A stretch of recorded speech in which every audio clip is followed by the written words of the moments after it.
Vous êtes de quelle association? L'Enfant d'abord. Donc nous allons écouter dans un premier temps, voilà la méthodologie, c'est une table ronde. Donc, chaque association va présenter assez rapidement une demande, une thèse, une analyse. J'espère que je suis encore dans ce que vous allez faire. Oui, oui, oui. Non, un point de vue. Ben voilà, on y arrive. Un point de vue. Et les autres membres seront amenés à dire en quoi ils sont d'accord, pas d'accord, ils ont tel et tel élément à rajouter. Et nous faisons ceci pour les 5. On fait comme ça? On commence donc par l'enfant d'abord. Merci beaucoup. Je suis Marie-Hélène Mathieu-Dakis, je suis avocate depuis 19 ans. Je fais que du droit de la famille, mais aujourd'hui, c'est surtout celle qui représente l'enfant d'abord qui est présente auprès de vous. Notre débat est autour des enjeux éthiques de l'expertise des enfants. Et bien évidemment, l'enfant d'abord qui est beaucoup tourné autour des problématiques de résidence, de conflits, de séparation, connaît particulièrement bien ce type de situation-ci. Et c'est la raison pour laquelle je ne reviendrai évidemment pas sur les expertises pénales, mais les expertises civiles qui nous ont beaucoup occupés cet après-midi ont lieu d'alerter l'enfant d'abord dans la pratique quotidienne et ont lieu aussi d'inviter à faire certaines propositions à l'aune des pratiques judiciaires qu'on observe, on accompagne et qui sont dénoncées. D'abord, l'enfant d'abord veut alerter sur les expertises civiles dans ses limites autour de la désignation, puisqu'on a en effet le sentiment que certaines expertises sont effectuées par des magistrats un peu par frilosité, un peu par envie de ne pas juger, un peu dans un état d'esprit de se dire ça va être trop long, les pièces sont trop importantes, donc je m'en remets à un tiers. Ce qui est quand même très questionnant parce que beaucoup de dossiers qui sont accompagnés, quand ils sont bien accompagnés, et je rejoins évidemment Gérard sur l'idée d'avoir un bon avocat avec soi, souvent le magistrat peut trouver dans son dossier les éléments qui lui permettent de juger et éviter parfois d'aller vers des expertises qui, ne l'oublions pas, ne permet pas au juge de trancher définitivement et qui va rendre un débat durable ou réitérer ou parfois même réactiver un conflit. La deuxième des choses, c'est que parfois, et moi j'en ai parlé souvent avec des juges, qui de m'expliquer qu'ils faisaient une expertise, ça peut être d'ailleurs une enquête sociale ou une expertise médico-psy, pour bloquer les voies de recours futures. Je m'explique. L'idée étant de dire, eh bien, on va faire une enquête sociale et on va faire une expertise médico-psy. Ainsi, le père ou la mère ne pourra pas, en voie d'appel, avoir une décision nouvelle, car les choses seront un peu gelées par l'avis de l'expert, ce qui est vrai en plus. Donc, on envoie ici une stratégie et bien évidemment, l'intérêt de l'enfant est, une fois de plus, complètement oublié, ce qui est pour le moins préoccupant et qui, en plus, décourage le justiciable. La troisième des choses, c'est que les expertises civiles sont effectuées avec un choix assumé de voir désigner un expert précis dans les expertises médico-psy ou une structure précise dans les enquêtes sociales. Et donc, évidemment que les justiciables, accompagnés de leurs avocats, ont le sentiment que le jeu est pipé d'avance, parce qu'il y a certains experts qui sont marqués, parce qu'il y a certaines structures qui sont marquées aussi par une certaine nonchalance à faire les choses. Et cela, c'est extrêmement préoccupant. Les limites aussi sont bien sûr dans le protocole, ce qui a déjà été évoqué, protocole même de l'expertise, puisqu'il n'y en a pas, et que cela dépend, on l'a vu cet après-midi, de la probité, du professionnalisme de l'expert. Et donc, il y a évidemment la nécessité et même l'urgence de fixer un cadre pour le protocole. Donc, vive le DU, mais vive surtout qu'il y ait une propension et qu'il y ait un cadre qui soit fixé pour que l'expertise ne soit pas laissée à l'appréciation, au bon sens, à l'arbitrage de l'expert qui peut être, en matière familiale, un expert médico-psy ou un enquêteur social.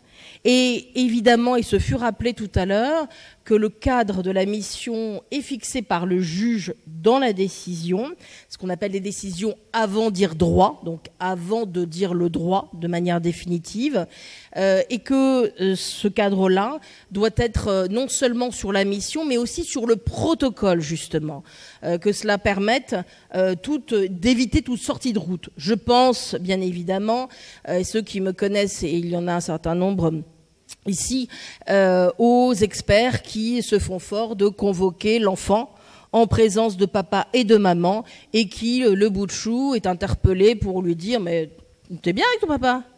Mais t'es bien avec ta maman ?» Bah, évidemment, le gosse qui se sent totalement muselé, traumatisé, ne va strictement rien dire. Et ce genre de confrontation, et y compris là dans des situations de violence conjugale, ou même dans des situations au plan pénal, encore plus graves, si on peut considérer qu'il y a encore plus grave, mais malheureusement, la nature humaine fait qu'il y a. Et donc, on a des enfants qui sont complètement muselés, tétanisés, et qui disent des choses qui ne sont plus du tout authentiques. Ces expertises-là sont totalement insupportable.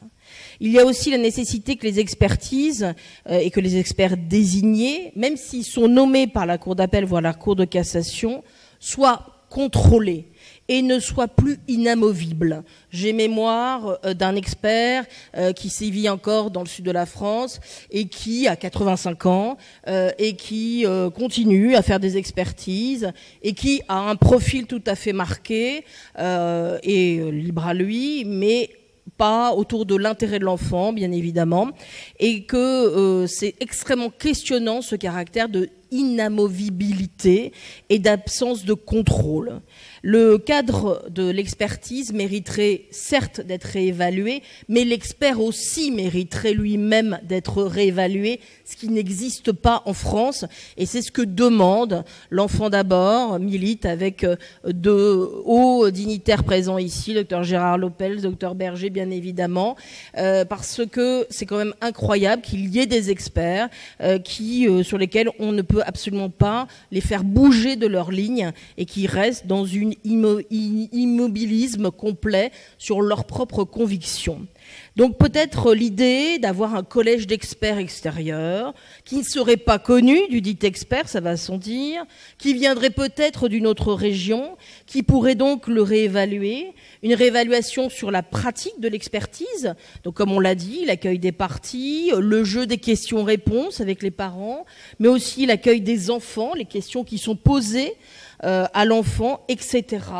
Et aussi qu'il y ait une évaluation sur la rédaction des rapports et aussi des réponses aux enjeux que le juge a pu fixer. Puisque nombre de fois on constate que l'expert, comme ce fut dit d'ailleurs, soit ne répond pas aux questions, parfois, soit répond un peu à côté, soit se met à arbitrer des choses qui ne sont absolument pas fixées dans l'enjeu judiciaire. Et cela aussi est questionnant par rapport à l'intérêt des enfants. Une réévaluation aussi de la pratique même de l'expertise, je le disais, du rapport, mais aussi de la probité de l'expert. Parce que je trouve cela toujours encore inquiétant qu'il y ait des experts qui ont un parti pris très connu, qui restent experts, qui restent désignés, qui restent nommés. Et quand les avocats dénoncent cette pratique-là, en général, le magistrat balaie ça du coude, nous renvoie au fait que nous sommes avocats donc hystériques, et que donc ce qu'on a à dire n'a pas grand intérêt. Ce qui est vrai, nous sommes des hystériques, mais parfois l'hystérie et même l'énervement vient de ce qu'on vit et traverse autour de la souffrance des enfants. Et puis aussi, ce qui préoccupe l'enfant d'abord, autour des expertises et donc des experts, comme vous l'avez vu dans mon coup de gueule, c'est le délai de ces experts qui sont nommés, comme je parlais de cette inamovibilité, eh bien, pourquoi pas d'envisager une nomination sur un délai court. 3 ans, 5 ans, 10 ans, peut-être renouvelable le mandat comme un président de la République, mais qui ne soit pas des mandats ad vitam aeternam, comme cela arrive encore trop souvent.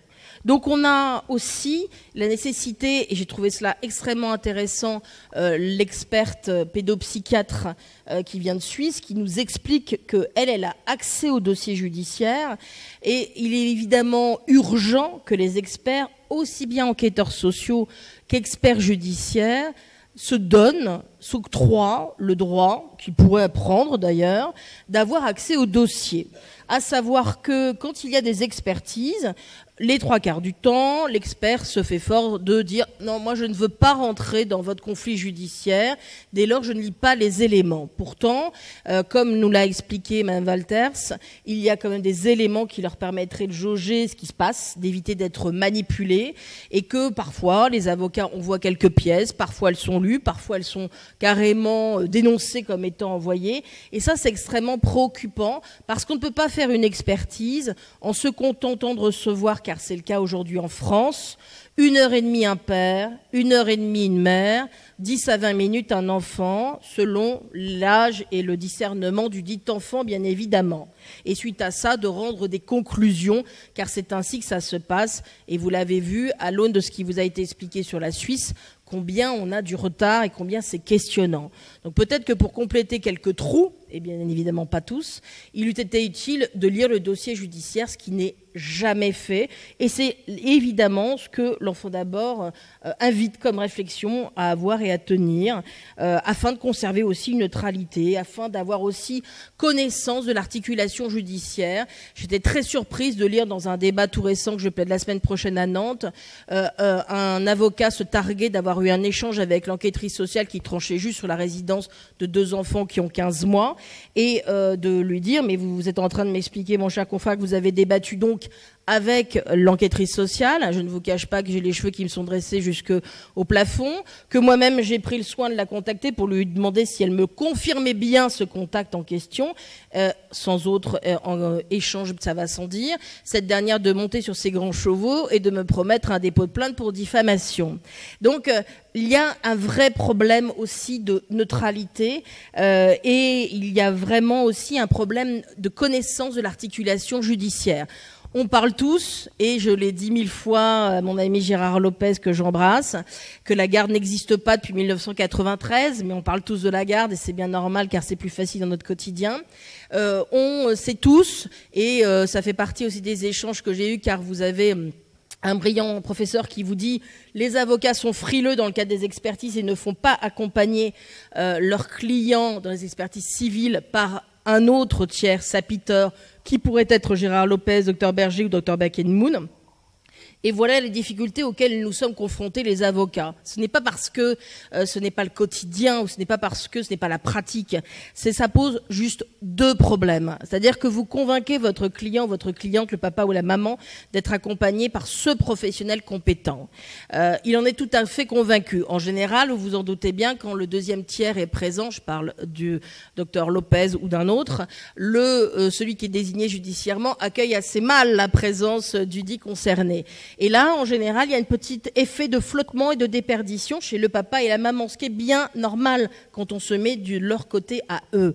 En revanche, il y a après pluie de reproches qui est fait, tant auprès de ce médecin que bien évidemment auprès de l'avocat, de dire « mais vous m'avez obligé » ou « vous m'avez fait venir un expert machin » alors que moi je demandais rien, les choses se retournent par magie.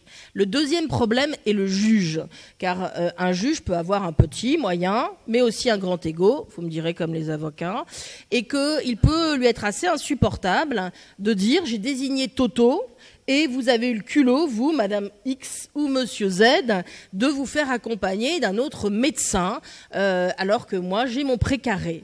Attention, après, souvent, les décisions sont mal vécues, mal entendues, parce que le juge peut être aussi dans une posture, ça peut arriver, c'est loin de moi l'idée de dire que tous les juges sont ainsi, dans une posture de punition, en ayant le sentiment qu'on n'a pas respecté son cadre. Donc je me permets de répondre à cela parce que ce fut un long dialogue réitéré avec Gérard Lopez pour expliquer que non, on n'est pas tous des trouillards, mais il y a 2 réalités, ne serait-ce que la réalité des parents qu'on accompagne.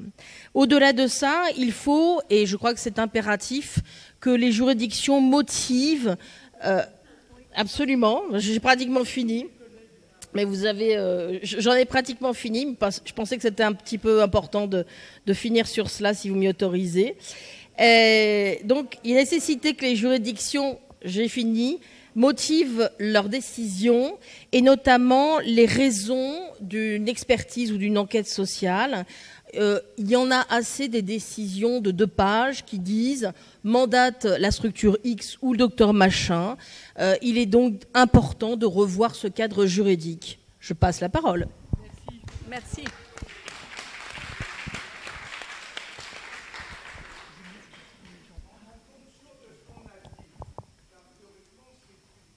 Voilà, c'est ça. Je voulais juste prendre très peu de temps parce qu'on est dans une table ronde où nous allons échanger.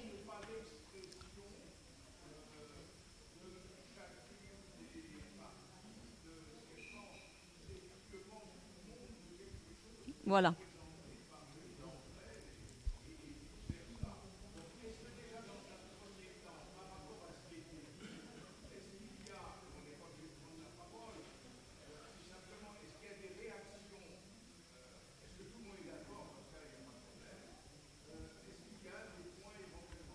Vous me parlez ici ou à l'assistance?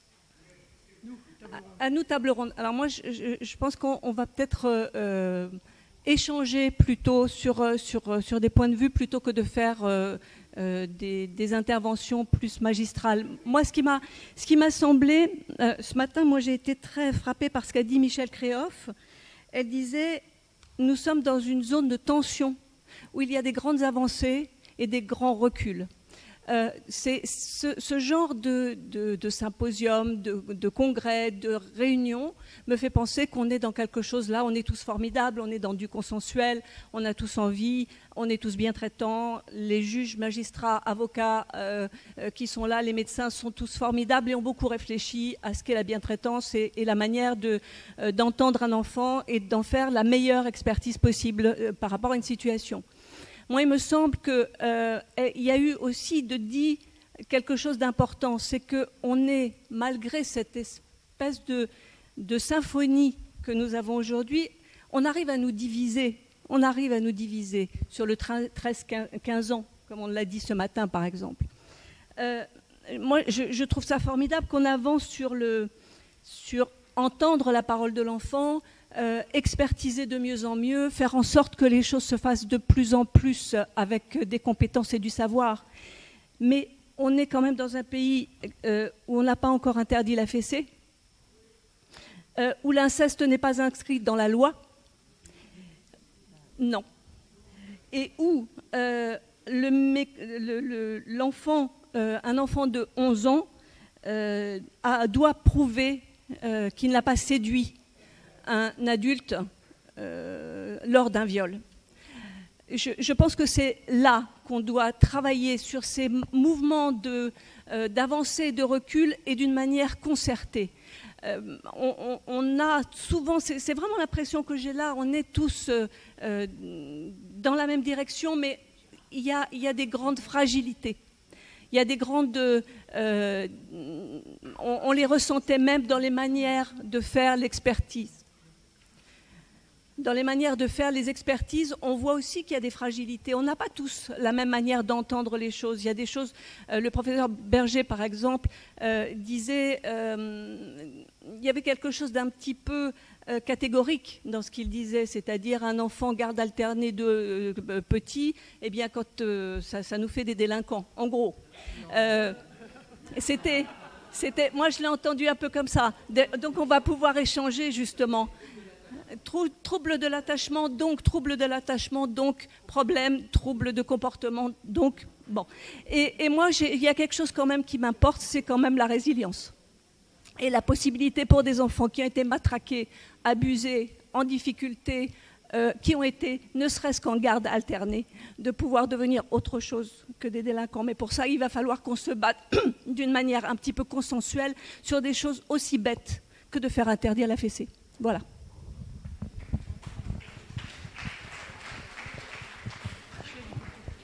Je passe la parole d'abord à ceux qui n'ont pas parlé depuis ce matin, mais il faut se lever.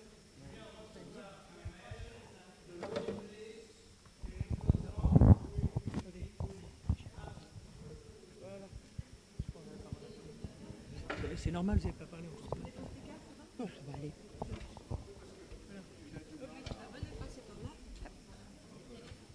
Allez là-bas, on va se repartir. Hop là.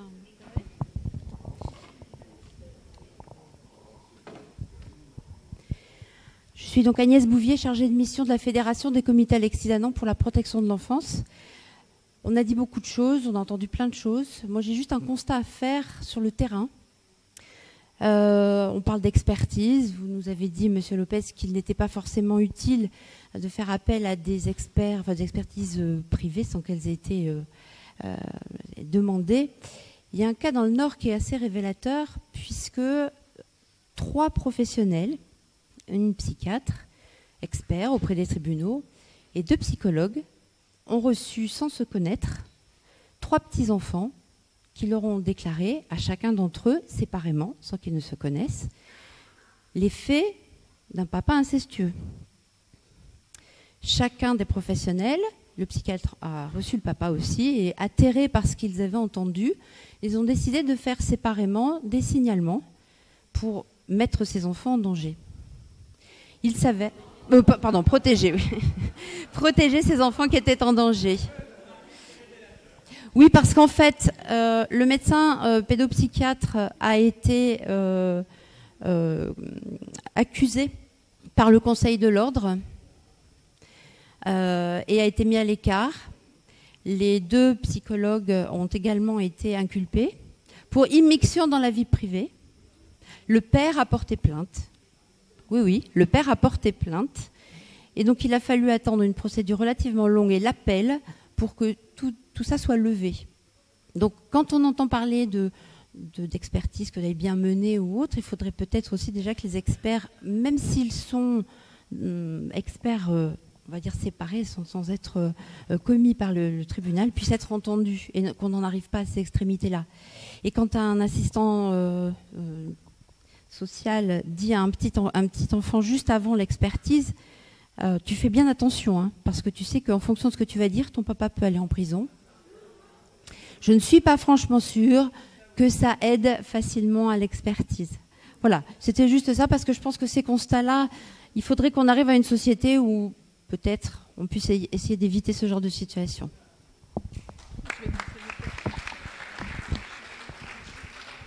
Je vous passe le micro tout de suite. Je m'aperçois que j'ai été très grossière, que je ne me suis pas présentée. Donc, je suis Patricia Chalon d'Enfance Majuscule. Pardon.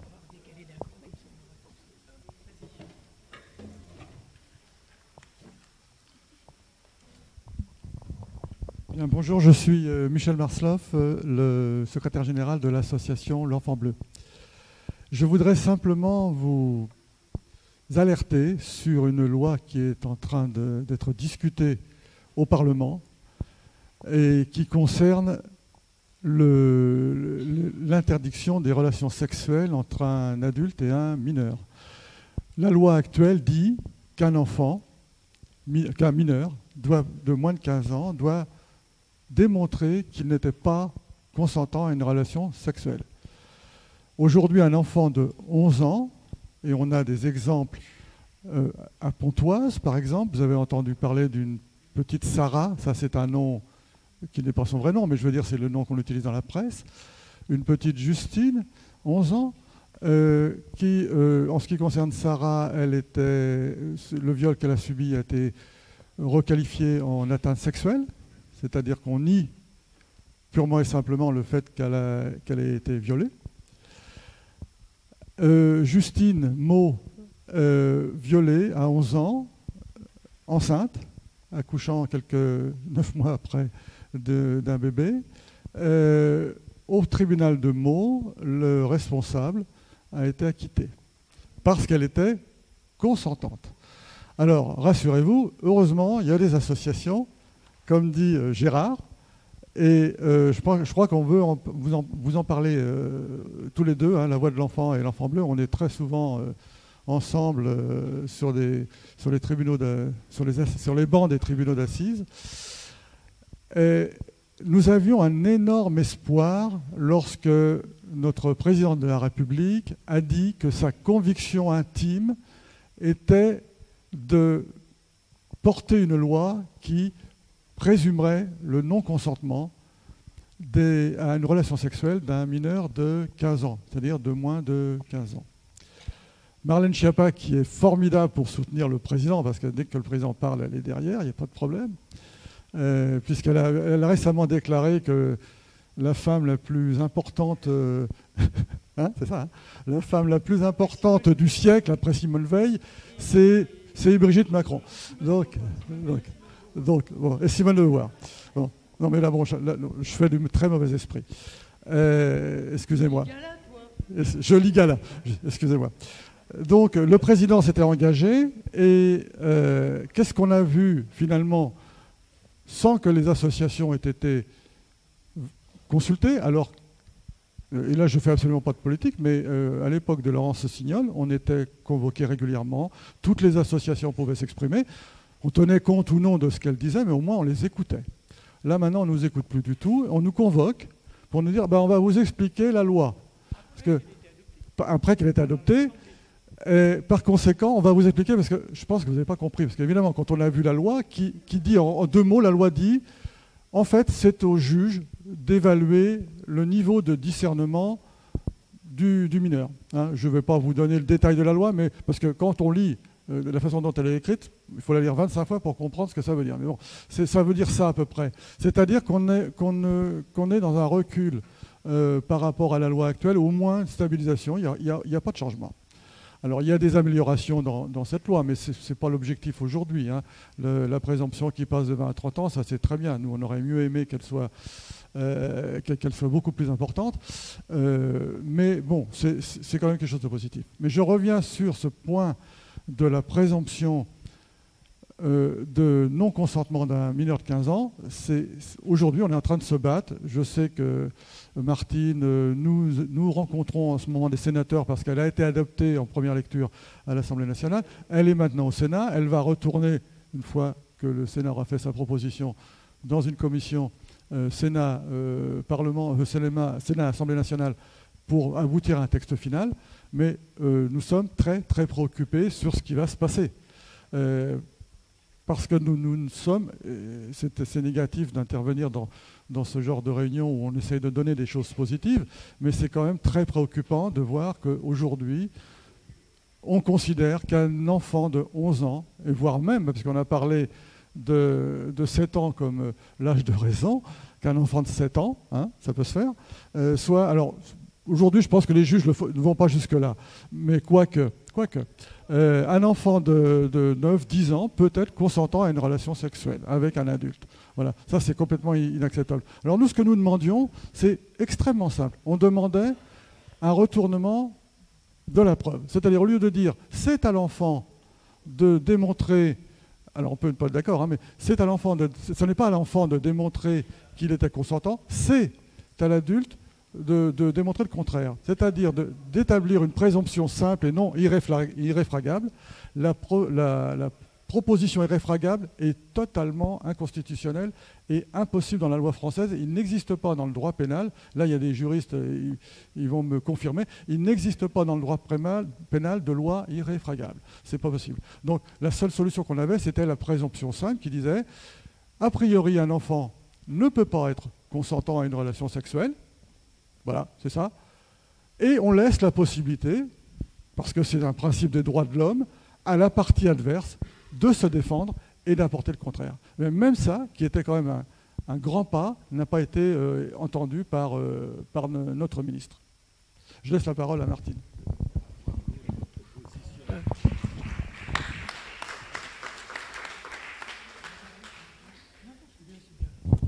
Il y a un an, j'ai accepté de devenir le président de l'éléphant vert. Et l'éléphant vert va disparaître le 19 courant, juin. Et je pense que l'enfant bleu, l'antenne perpignanaise de l'enfant bleu sera l'éléphant vert. Donc c'est une assez bonne nouvelle parce que c'est une très bonne association. Tout ce que j'avais à dire.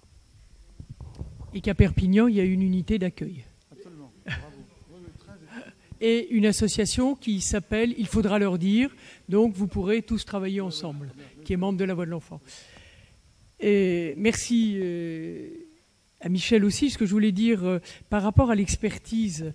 Alors moi, je vais parler au niveau pénal. Je pense qu'il est important que lorsqu'une association se constitue partie civile, ce que nous faisons de plus en plus face au nombre d'affaires qui se multiplient, elle rentre tout de suite, l'avocat de l'association rentre tout de suite dans le dossier. C'est très important. Dernièrement, il arrive que nous ayons un seul avocat avec l'enfant bleu parce qu'on finit par irriter la Cour quand il y a trop de parties civiles, quand vous avez 10 parties civiles dans un procès. Donc nous avons fait le choix, avec l'Enfant Bleu, dans certaines affaires, Fiona ou autres, d'avoir un seul avocat. Un jour c'est l'Enfant Bleu, un jour c'est la Voix de l'enfant, ils travaillent ensemble. Pardon ? Maëlys, par exemple, voilà, ça sera l'avocat de l'Enfant Bleu. Une autre affaire, ça sera l'avocat d'Enfance et Partage. Et j'ai eu un échange aussi avec la présidente d'Enfance et Partage. Donc je pense qu'on va aller progressivement vers cette démarche qui aussi évite des réactions parfois des familles, des parties civiles, des familles, qui se demandent pourquoi tout d'un coup des associations viennent se constituer. Mais je reviens à l'idée de rentrer tout de suite dans le dossier. Je vais vous parler rapidement de l'affaire de Genlis, dont vous avez entendu parler, l'affaire de l'instituteur, qui a été un instituteur qui a été mis en cause. Et on se pose beaucoup de questions dans ce dossier, parce qu'il y a vraiment des éléments, et on a demandé des expertises. Et c'est pour ça que, au pénal, il faut que nos avocats, parce que souvent l'avocat de la famille, il y a un problème, parce qu'il y a des questions qui se posent par rapport au père. Donc, qui est l'avocat de la famille? C'est aussi l'avocat de la petite fille. Donc, il est important que nos associations jouent ce rôle de demander des expertises, de demander aussi le visionnage de l'audition. Et on s'aperçoit parfois que ça n'a pas été filmé.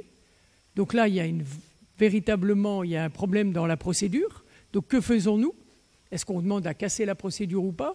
Mais si on demande à casser la procédure, ça veut dire qu'il n'y en a plus. Et donc, on rend doublement l'enfant victime, parce il faut qu'à un moment donné, que l'auteur soit reconnu ou pas, il faut qu'il se sente victime, il faut qu'il se sente reconnu victime pour après cheminer vers... Donc, voilà, c'est vrai que c'est difficile, mais je pense qu'au niveau pénal, il faut absolument que les associations aillent au plus vite, dès qu'il y a ouverture d'instruction, prendre connaissance du dossier, nous l'avons été à Reims dans l'affaire du petit Tony, et c'est vrai qu'on s'aperçoit qu'il y a, et là on peut demander des contre-expertises, elles sont reçues en général. Ce qui est plus compliqué, c'est quand on demande un administrateur ad hoc, comme dans l'affaire de Genlis. Bon, voilà. Mais je pense que la présence des associations avec des avocats formés, parce que ce qui est important aussi, ce sont des avocats formés et qui ont la pratique, et qui ne font pas que ça. Je crois que ça aussi, c'est important de le dire. Tout à l'heure, notre ami suisse disait qu'il ne faut pas faire que ça non plus dans l'expertise. Je crois que pour les avocats aussi. Et puis, pour revenir donc juste sur le point qu'a soulevé Michel, et que nous suivons ensemble, puisque nous sommes plusieurs associations, Michel Créoff disait ce matin, quelque part, on n'a pas été bon. Ça, ce n'est pas vrai. Là où on n'a pas su peut-être aller au-delà de ce que nous aurions pu faire, parce que les associations, nous sommes ensemble, avec les associations de victimes. Et c'est, je pense, une des premières fois où, autour de la table, chez Mme Schiappa, Gérard était là l'autre jour, où nous avons non seulement été dans une démarche consensuelle, mais nous étions unanimes à mettre en cause la démarche de Mme Schiappa, à mettre en cause la démarche des politiques, vraiment, il y a eu, c'était une démarche on a interpellé en disant, c'est au Sénat aujourd'hui, qu'est-ce que l'on peut apporter? On nous a expliqué qu'on ne pouvait sans doute pas apporter grand-chose. Et ça, c'est quand même regrettable. C'est-à-dire que le texte, il est bouclé. Et hier, je vous l'ai dit, pour ceux qui étaient là ce matin, nous avons été entendus par la rapporteure du projet de loi au Sénat, de la commission des lois. Et je ne sais pas si vous savez tous, mais que le Premier ministre, un 17 février, a mis en place une mission de 7 experts. Cette mission a eu 3 semaines pour travailler. Nous lui avons rendu notre avis le 28 février. Enfin, nous avons bouclé notre avis le 28 février pour qu'il puisse lui être remis le 1er mars. Il a été remis le 5 mars. Bon. Eh bien, cet avis, qui est un avis de la mission. Nous avons eu une lettre de mission du Premier ministre de 2 pages sur « faites-moi une proposition en tant qu'expert ». Il y avait des hauts magistrats, il y avait des experts auprès des tribunaux, il y avait des médecins, une association.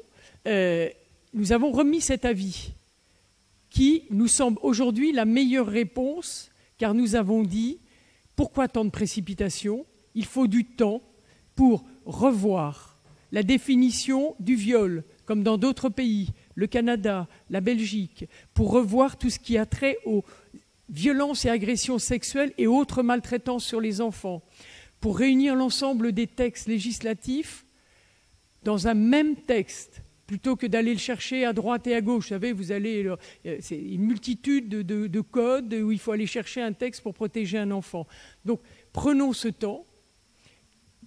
Et la mission a fait une proposition qui est un texte, j'ai envie de dire, provisoire, le temps que nous puissions avoir ce temps de travail, de réflexion pluridisciplinaire pour faire des propositions au regard d'une nouvelle politique de justice pour les enfants et les enfants victimes.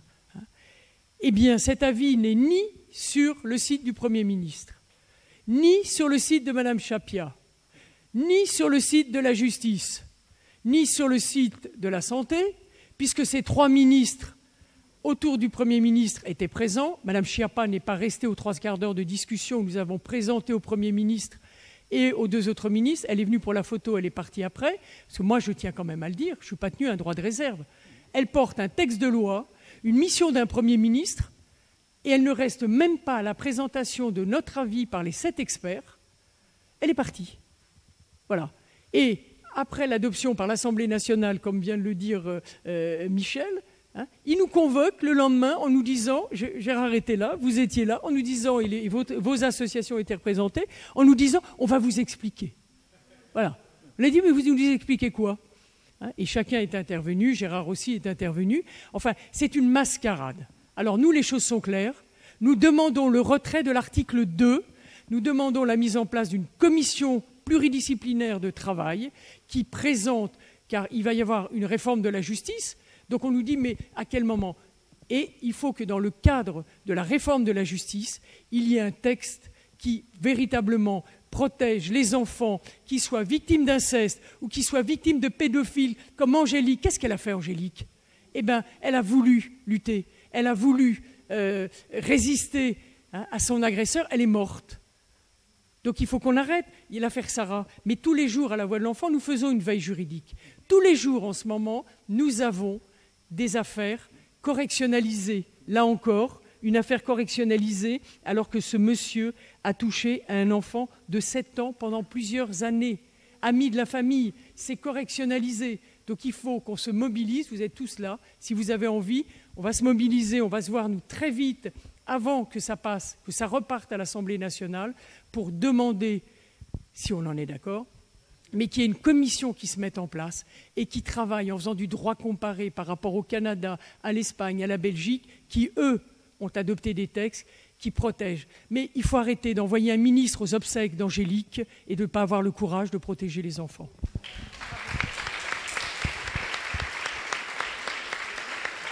Bravo. Je vous passe tout de suite le micro. Je voulais juste être sûre que tout le monde savait ce qu'était l'article 2.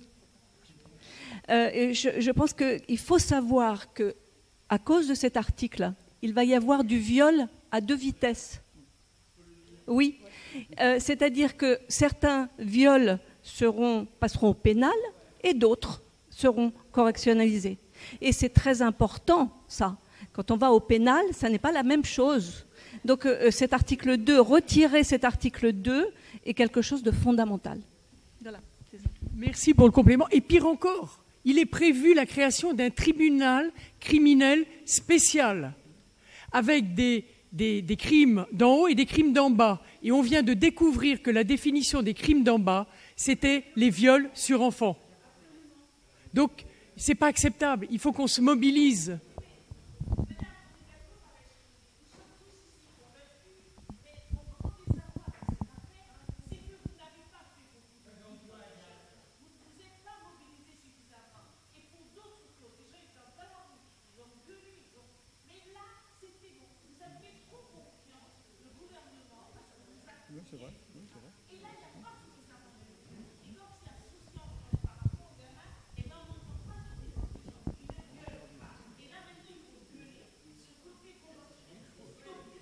Alors, tout à fait d'accord. Tout à fait d'accord. Je pense que là, c'est à l'étude au Sénat. Il nous reste quand même quelques semaines. Je pense qu'en quelques semaines, avec les réseaux sociaux et tout, nous pouvons nous mobiliser. Il y a une volonté, en tous les cas, de la majorité des associations, tant de protection de l'enfance que de victimes.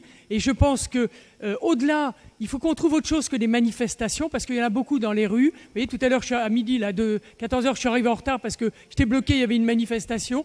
Je pense qu'il faut qu'on ait une forme de mobilisation, il faut qu'on soit inventif, créatif, pour qu'on atteigne directement les politiques, qu'on atteigne directement le Premier ministre, car le Premier ministre n'est pas favorable aux 15 ans, la garde des Sceaux n'est pas favorable aux 15 ans, je vous le dis tout de suite, pour avoir été en discussion lors de la remise de l'avis de la mission. Donc c'est important. Il faut qu'on trouve des clés qui vont nous permettre de les interpeller avec l'opinion publique que nous avons avec nous, et nous avons les médias. Et vous avez raison en disant que dès maintenant, il faut qu'on trouve des clés qui vont nous permettre de passer des messages et d'interpeller au plus haut niveau. Alors, sinon, c'est vrai, manifestations, mais je ne pense pas que les manifestations feront beaucoup d'effet. Voyez celle des cheminots, je pense que ça ne dérange pas beaucoup le gouvernement.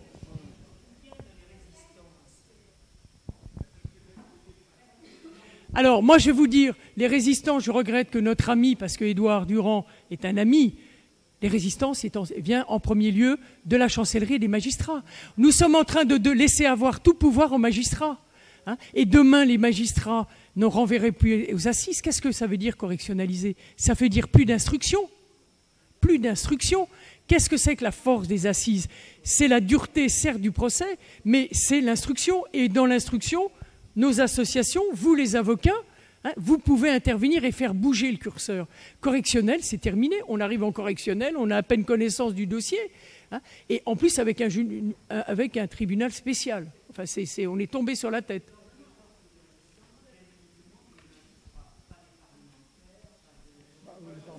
Les parlementaires, vous savez, on nous a dit, on était avec Michel, on était avec d'autres associations, on a été reçus par la commission des lois de l'Assemblée nationale. À un moment donné, j'étais à côté de l'avocat de l'Enfant Bleu, Yves Crespin, qu'on est amis, et je lui dis, mais attends, il n'y a pas de député là, qu'est-ce qu'on a? Et donc, à un moment donné, il y avait un blanc, et j'interpelle la présidente de la commission, le rapporteur, et je lui dis, madame, combien y a-t-il de députés? Et vous savez ce qu'elle répond? Il y a moi. Il y a moi. Un député de la commission des lois qui reçoit les associations. Le matin, on était reçus par la commission des femmes, parce qu'il faut quand même... Les femmes ne défendent pas très très fort. Hein. Les femmes engagées ne défendent pas très fort non plus cette cause des enfants. La commission des femmes à l'Assemblée nationale le matin, puisqu'on s'est fait 2 commissions la même journée, nous on a quand même consacré aussi du temps à ces dames et messieurs et dames, hein, il y avait 4 députés femmes. 4 députés. C'est-à-dire que sur une journée, 2 commissions, à l'Assemblée nationale, 5 députés sur plus de 500 députés. Et au vote, qu'est-ce qu'il y a eu? 162 ou 3 députés qui ont voté. Voilà. Donc, c'est vrai, madame, vous avez raison, mais que faire si ce n'est... Il faut qu'on trouve ce qui va mobiliser.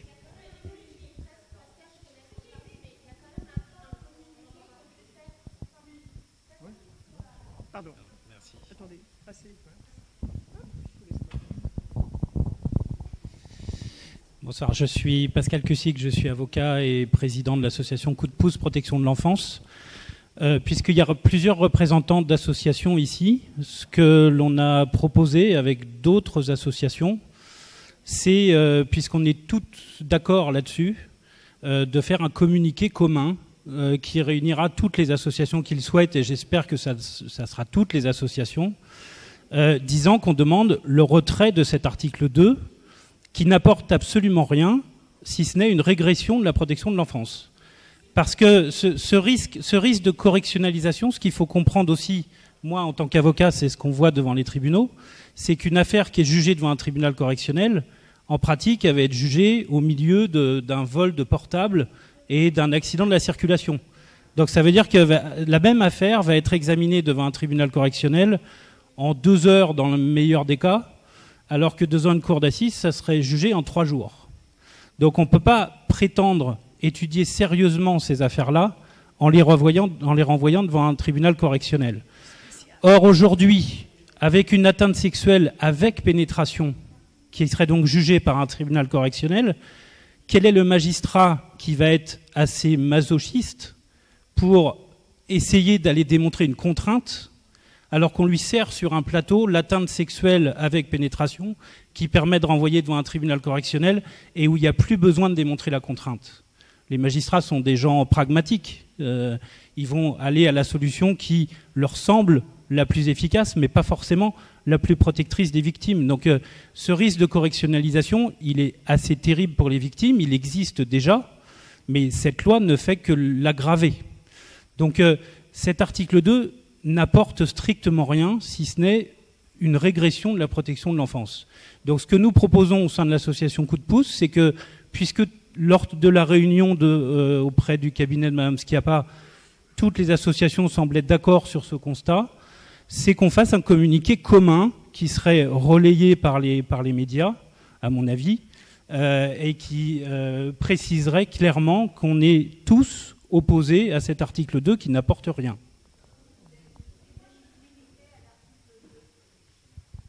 Après, il y a d'autres dispositions, mais sur l'allongement des délais de prescription, etc., c'est plutôt favorable aux victimes. C'est dans l'article 2, ça. Ouais. Il y avait madame qui...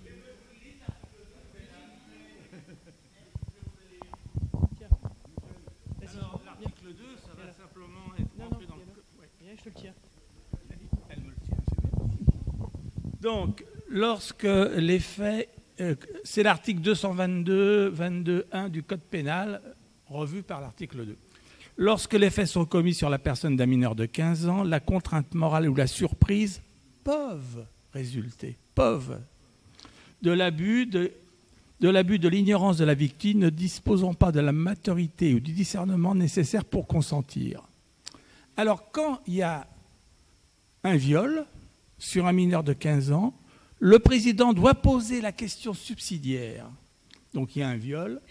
Si les avocats de la défense disent oui, mais l'enfant était consentant, l'avocat doit poser la question subsidiaire de la qualification d'atteinte sexuelle sur la personne d'un mineur de 15 ans si l'existence de violence, contrainte, menace ou surprise a été contestée au cours de l'examen. Donc, si l'auteur présumé qui n'est pas encore condamné ou son avocat disent mais il n'y avait ni contrainte, ni violence, ni surprise, le président est obligé de poser la question à la victime pendant le procès. Avouez que c'est quand même pas mal.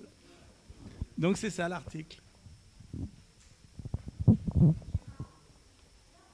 Donc, Agathe qui parle beaucoup là, c'est la psychologue chef des PMI de la ville de Paris, donc elle a beaucoup d'expérience.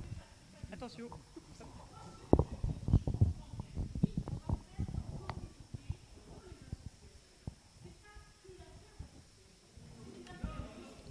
Oui, oui, oui.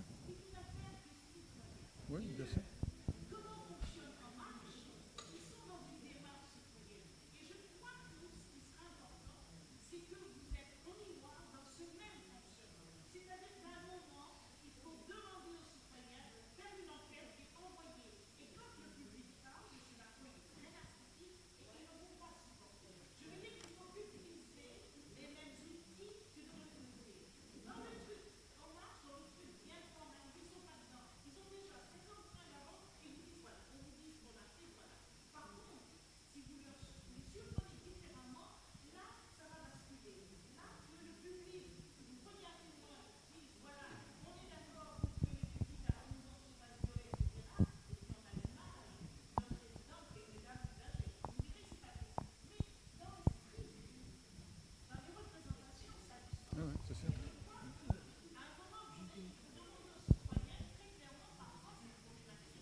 Si je partage ce que vous dites, j'émets quand même une réserve, c'est que même si M. Macron est Jupiter, il a un Premier ministre et un gouvernement, et il y a des choses, je pense, où il lui est peut-être quand même difficile d'imposer.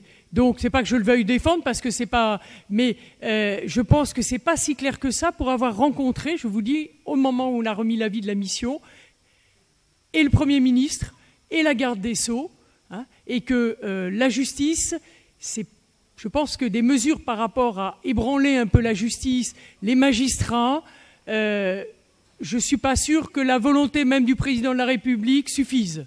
Mais par contre, ce que je pense, c'est qu'on peut demander le retrait et avoir l'opinion publique avec nous et les médias pour demander le retrait de cet article 2. Ça, je suis complètement d'accord, et avoir le temps après de travailler. Il y avait madame qui... Juste pour terminer sur une note positive, en ce qui concerne le procès de... Ah.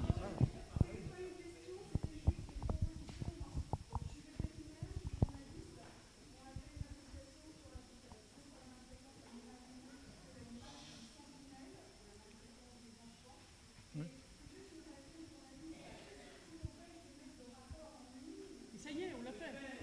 Ça y est, on l'a fait. On l'envoie à tous les députés. On l'a partagé à toutes les associations.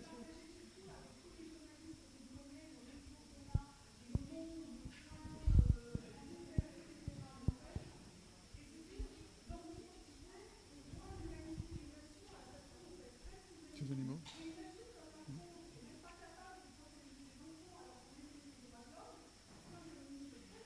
Oui, bien sûr. Bien sûr.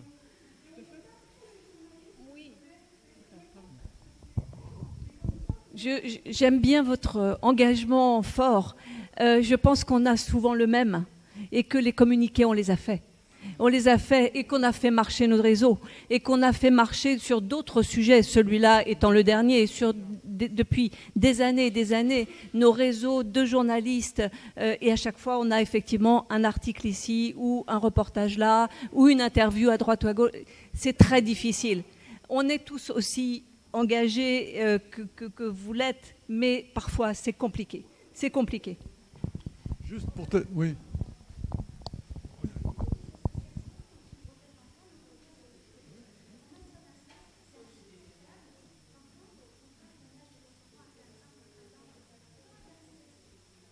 Non, on est d'accord.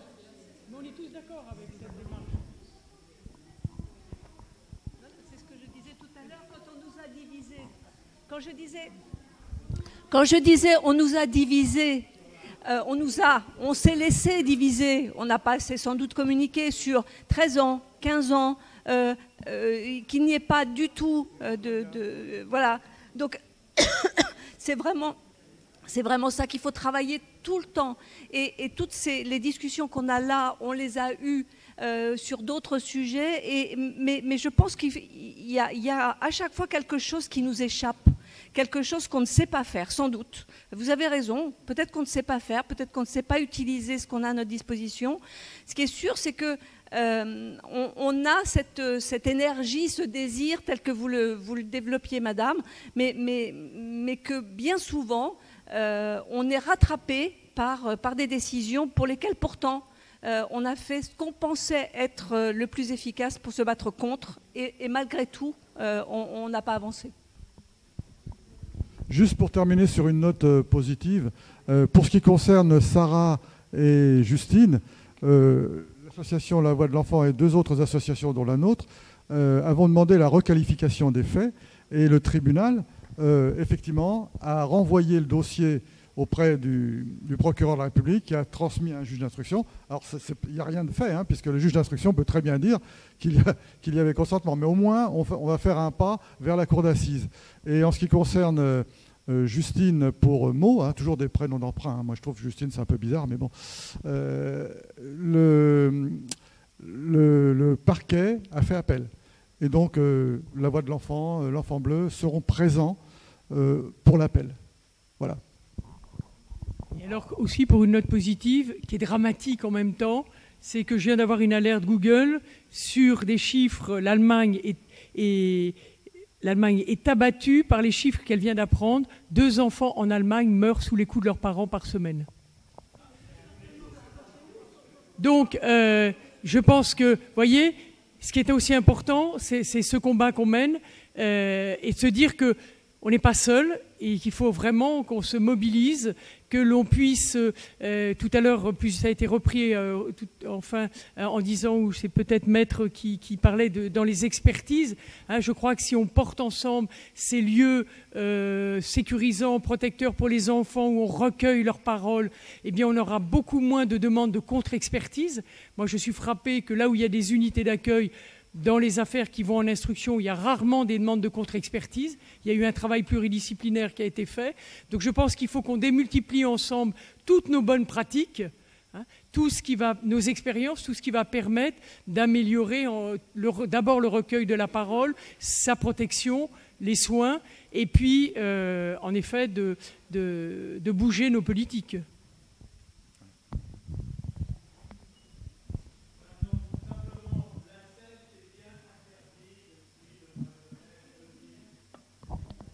Non. Non. C'est pas un crime spécifique. Ça n'est pas un crime. Ça n'est pas un crime spécifique. Et c'est juste. Non, attends. C'est une circonstance aggravante. Ça n'est pas un crime spécifique. Il faut que ça soit un crime comme un crime spécifique.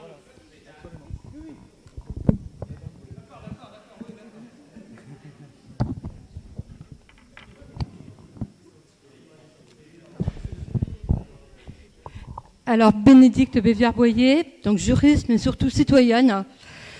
En fait, là, on nous a promis, avec toute la politique pour laquelle on a voté il n'y a pas très longtemps, la démocratie participative. Et je crois qu'il faut vraiment jouer sur ça. Parce que vous, les associations, vous êtes très forts. Mais au-delà de ça, il y a peut-être aussi le peuple, par le biais de pétitions, qui pourrait peut-être, si on réunissait, avoir énormément de signatures à faire bouger les choses. Voilà. Donc, Change.org ou toute autre chose, je pense que ça serait pas mal. Voilà, parce qu'ils nous ont pris au mot. Hein, ils nous ont dit, on va faire de la démocratie participative. Eh bien, faisons-la nous-mêmes.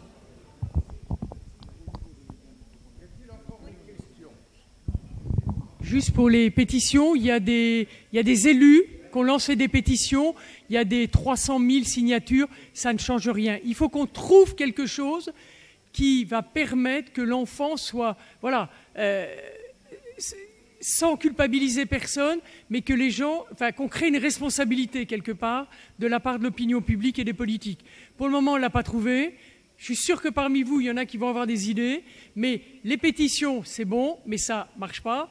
Les communiqués de presse, c'est super parce qu'en même temps on mobilise, mais ce n'est pas suffisant. Donc là, il y a une idée, je pense qu'on va la prendre. Bonjour, je suis Manuel Walter, je suis psychiatre, pédopsychiatre et je travaille avec les enfants. Voilà.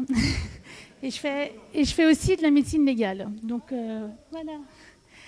Et le monde, il a un petit peu, on est comme on est, et les jeunes, ils ont plein d'idées, ils ont plein de ressources. Et eux, ils vont passer par les réseaux sociaux et en général, ils vont passer par leurs stars préférées. Ils font bouger en général des gens qui sont connus, qui ont aussi envie de porter ça et qui vont avoir une notoriété immédiate que nous, on aura beau faire des comités d'association, des comités, des pétitions. C'est le fonctionnement, je vais être un peu, mais de nos générations. Et les jeunes, ils vont utiliser les réseaux sociaux. Ils vont aller trouver une star qui a envie de se faire le porte-parole. D'un coup, il va y avoir 1 million de connexions sur leur tweet. Et ça va avoir de l'impact. Et je pense qu'il faut se réorienter. C'est peut-être un petit peu... mais mais il faut essayer de peut-être contacter des gens comme ça, qui auraient envie, des gens qui ont des publics de jeunes, et qui ont dit ça va aussi porter. Et c'est une idée, mais quelque part, voilà, il faut demander à des gens... Oui, mais par exemple, des gens comme... je suis persuadée que si vous contactez même des jeunes comme des chanteurs comme M. Pokora ou des choses comme ça, qui sont des stars pour les jeunes, mais peu importe, il faut demander à des footeux parce qu'ils savent qu'ils ont des stars, c'est les gamins. Si vous touchez aux gamins, vous touchez leur public indirectement. C'est un jeu, ça leur fera de la pub. Et là, vous touchez au niveau public, au niveau publicité, il faut essayer de faire ça. Oui, mais ça ne... Et bien pour celle-là, il faut le faire aussi. Il faut y aller. D'accord, je regarde. Super.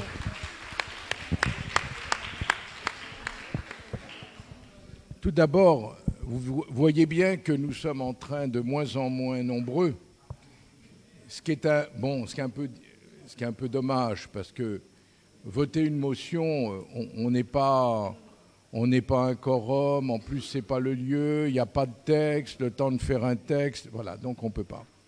Deuxième élément, il ne faut pas se laisser rengardiser. C'est exactement ce qui a été dit par Agathe tout à l'heure, c'est ce qui a été répété ici, et c'est vrai que les nouveaux moyens de la communication, vous les faites bien entendu, sont majeurs. Parce que vous savez très bien que de la manière dont le gouvernement fonctionne, il est obligé, d'ailleurs, c'est pas celui qui était auparavant faisait pareil, il y a une épreuve de communication à passer et que vous gagnez en fonction de votre communication. Enfin, je dis des choses qui sont très claires. Hein. Et ce sont nos limitations. Alors, moi, d'après tout ce que vous avez dit là, je me rends compte quand même que nous nous sommes retrouvés 5 fois, n'est-ce pas, Gérard ? Gérard, ça t'intéresse pas ? Tu me fais venir en définitive, mais ça t'intéresse pas ? Ça t'intéresse pas ce que je dis ? Tu me fais venir, mais moi je compte pour du beurre. Tout ça parce que je suis émérite, vous vous rendez compte ? Ben oui. Ah, bien. Alors, quand même, nous nous sommes vus pendant 3 ou 4 fois. Nous avons formulé un certain nombre de demandes, et ces demandes ont été incluses dans la loi sur la protection de la jeunesse, et tout ceci est à mettre tout à fait à votre crédit, en quelque sorte. Il faut être très clair. Donc, on se rend compte là, les circonstances se faisant, et d'après tous vos discours que vous avez eus, que là, il y a quand même un problème de rapidité. Là, ça va bientôt se passer. Il n'y a plus que quelques semaines. Bien sûr, ce n'est pas pour autant qu'il ne faut pas faire quelque chose. Au contraire, il faut le faire, c'est évident. Mais moi, je me posais la question, est-ce que le débat, il n'est pas ailleurs ? Est-ce qu'en définitive, il n'est pas européen ? Les enfants sont partout. Et d'autre part, vous venez de dire que l'Allemagne, etc. Donc, est-ce qu'il n'y a pas une projection internationale, je vous en ai un peu parlé tout à l'heure, est-ce que nous n'avons pas éventuellement à mobiliser un certain nombre de personnes en fonction de moyens différents ? Ça ne veut pas dire que vous êtes insuffisant, ça veut dire que peut-être que le problème ne se résout pas obligatoirement à cause des corporatismes. J'ai cru comprendre qu'il y avait des corporatismes et j'ai cru comprendre que vous les citiez bien. Voilà. Donc, à partir de ce moment-là, il faut aller au-delà. Donc moi, je n'ai pas de conseils à donner, mais je pense qu'a priori, il y a sûrement maintenant des regroupements fondamentaux à faire au niveau international qui vous permettront. Je me permettrai non pas de conclure parce que... Au revoir, Monsieur Berger. On peut vous...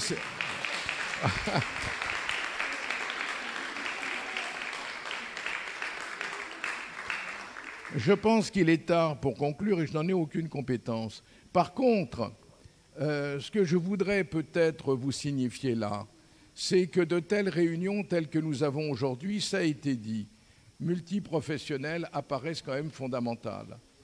À chaque fois que nous sommes vus, 4 fois, j'ai dit à tout le monde avec mon grand sourire, vous avez vu, j'essaye de mettre un peu de convivialité dans quelque chose qui n'est pas obligatoirement simple, parce que nous ne pensons pas obligatoirement la même chose, nous avons des professions différentes, des objets différents, etc. Mais nous arrivons quand même à avancer et à faire beaucoup de choses, comme je le disais auparavant.